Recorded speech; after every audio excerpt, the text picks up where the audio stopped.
প্রতি বছর শুষ্ক মৌসুমে বাংলাদেশের শহরগুলোর চারপাশে অসংখ্য ইটভাটার ইট উৎপাদন শুরু হয়।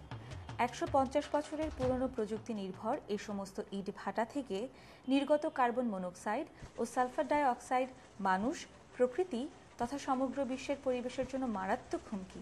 দেশে প্রতি বছর প্রায় ৮৬৬ কোটি ইট প্রস্তুত হয়। ইটের চাহিদা বৃদ্ধির হার বছরে ৫.২৮%।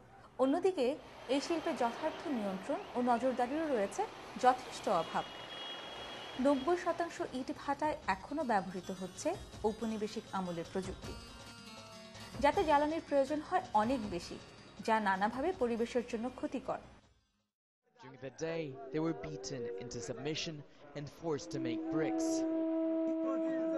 It was their screams of pain এই that শিল্পে eventually set পরিবেশ them দূষণের free. সবচেয়ে মারাত্মক শিকার হচ্ছেন এই ভাটায় কর্মরত অসংখ্য মানুষ, যারা নিতান্তই মানবেতর পরিবেশে এবং নামমাত্র মজুরিতে কাজ করছে। সনাতন পদ্ধতির ইট ভাটাগুলোতে বিপুল পরিমাণ জ্বালানির প্রয়োজন হয়, যার প্রায় 1/3 আসে কাঠ থেকে। ইট ভাটায় কাঠের ব্যবহার দেশের বনজ সম্পদ উজাড় করছে।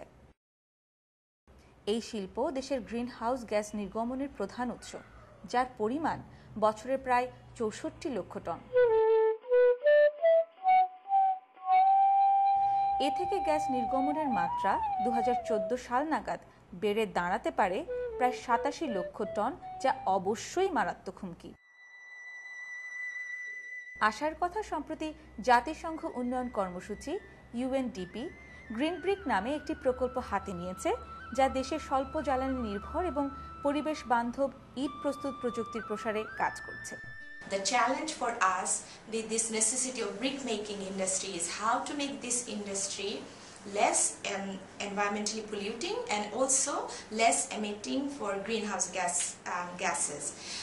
With this UNDP supported project, we are introducing hybrid Hoffman clean technology, which is less resource intensive, more energy efficient, and also is emitting less greenhouse gas. Hybrid Hoffman kiln বা HHK প্রযুক্তিতে যে জ্বালানির প্রয়োজন হয়, তার একটি বড় অংশ ইট তৈরির মাটির সাথে মিশিয়ে দেওয়া হয়। ফলে প্রয়োজনীয় জ্বালানির পরিমাণ কম বলে উৎপাদন খরচও কম হয়। এই পদ্ধতিতে চুল্লি থেকে টানলে প্রবাহিত গরম বাতাসের সাহায্যে কাঁচা ইট শুকানো হয়, তাই গ্রিনহাউস গ্যাস নিঃসরণের সুযোগ এতে তেমন নেই। একটি HHK থেকে বছরে ১,৫০,০০,০০০ ইট তৈরি হয়। একই সময়ে এতে কার্বন নিঃসরণের পরিমাণ কমে আসে প্রায় ৫,০০০ টন। এতে সারা বছর উৎপাদন চালানো সম্ভব বলে এটি একটি স্থায়ী পেশা হিসেবে স্বীকৃত।